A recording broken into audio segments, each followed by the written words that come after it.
Right.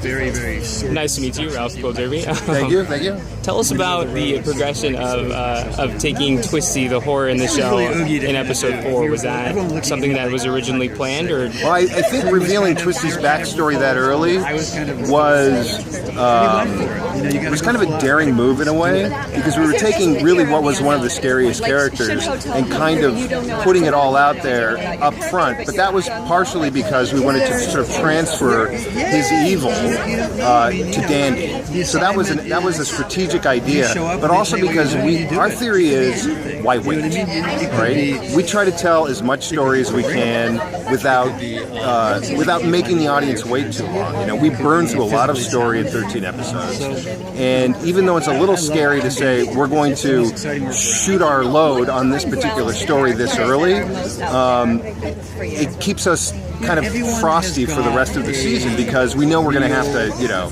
to continue to come up with great stuff. But you never wait to show your scariest story or your most interesting story. Like, you tell it right away, and then you just keep telling story.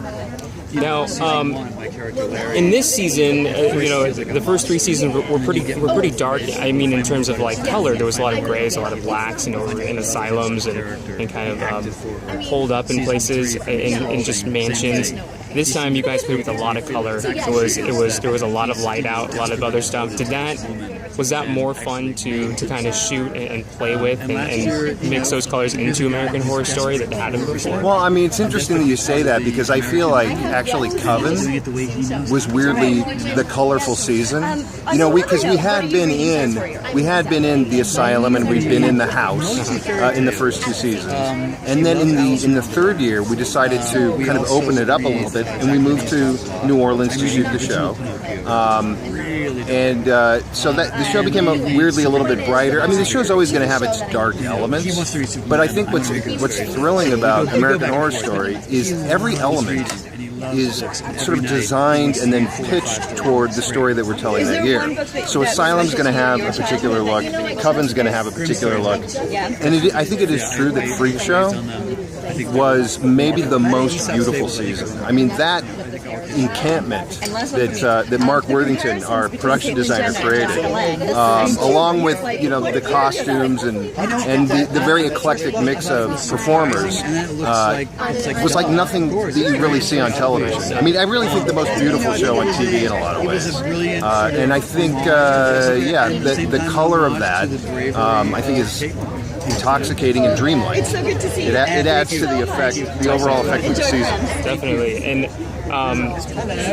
speaking of effects in the season, how did you guys conceptualize the freaks for your freak show? Before, when you guys were in the planning stages, did you already know the type of people that you wanted, or did you research it and those were the particular ones that well, look, I mean, the way we cast the freaks in Freakshow is, we had a certain idea of certain things that we wanted, but then what we started to do is we started to look for actual performers, actual people that we could incorporate into the show that year, and then we would start writing toward those particular artists. You know what I mean? So it wasn't all